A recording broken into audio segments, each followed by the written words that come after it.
Hey everyone, meteorologist Robert Spetta here with you on today, the 7th of December 2014, making this update right around 09 Universal Standard Time, about 6 p.m., or excuse me, 5 p.m. Philippine Standard Time. And what we have out here right now is our Typhoon Hagupit, still known as Ruby here locally in the Philippines, moving towards the west over Masbate, just towards the south of Legazpi, and you've already been seeing some fairly gusty winds out here, seeing reports of a surge coming up and actually in the Legazpi Seaport. Also earlier on today there in Western, some good friend videographer James Reynolds shot some of this footage out there as that storm system came towards the west. The winds wrapped around and started pushing on shore. Did see some storm surge there, but I think the worst of the surge was seen across eastern and northeastern portions of Samar when the storm made landfall during the evening hours here on Saturday night on the northern periphery of that eye wall where those winds were coming on shore. Now it is moving off towards the west. It is relatively weaker than what we were seeing here Saturday night into Sunday morning. Storm system definitely still very dangerous. Right now, according to the RSMC, that's the official agency for the Western Pacific, JMA with 148 km/h winds gusting up to 213 km/h. JTWC, the non-official but still quite used out here, 157 gusting to 194. And also, of course, Bagasa, they actually have been fairly accurate with the forecast of this storm system. Still have signal force 3 in effect across southern portions of Luzon, western Samar, 140 km/h winds there with their forecast, and they expect it to continue to track over Batanes and then move over towards Mindoro, just towards the south of the Metro Manila.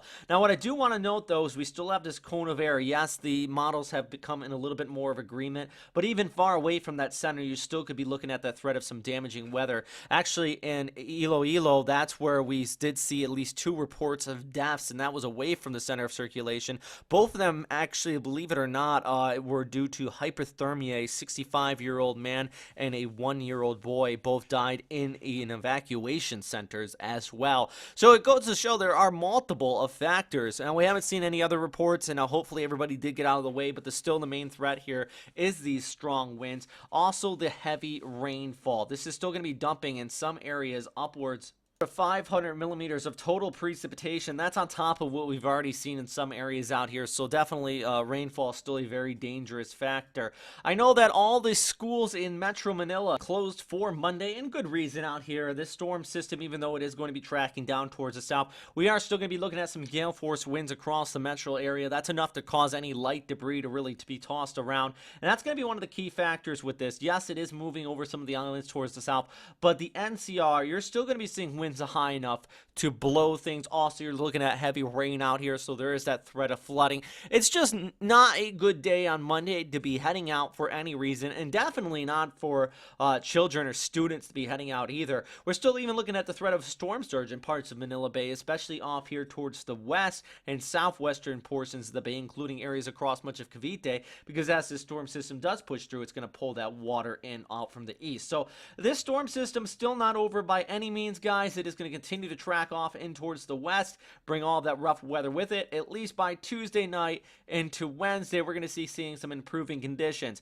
Quickly, I'm going to touch in on this. A group of clouds. It's way over here towards the east, just off your screen. We have our Typhoon Hagupit over here towards the west, cold surge in the north, and then, yeah, of course, that group of clouds. That's the big thing that everybody's talking about, because the GFS model, remember that one, which was not fairly accurate near the genesis of this storm system, showing the possibility of this group of clouds to pull off there towards the west and become a low pressure area. That would be on the 12th of December, so we're still talking about 5 to 6 days from now. Also, that model's been backing off on it. That was the 00 UTC run.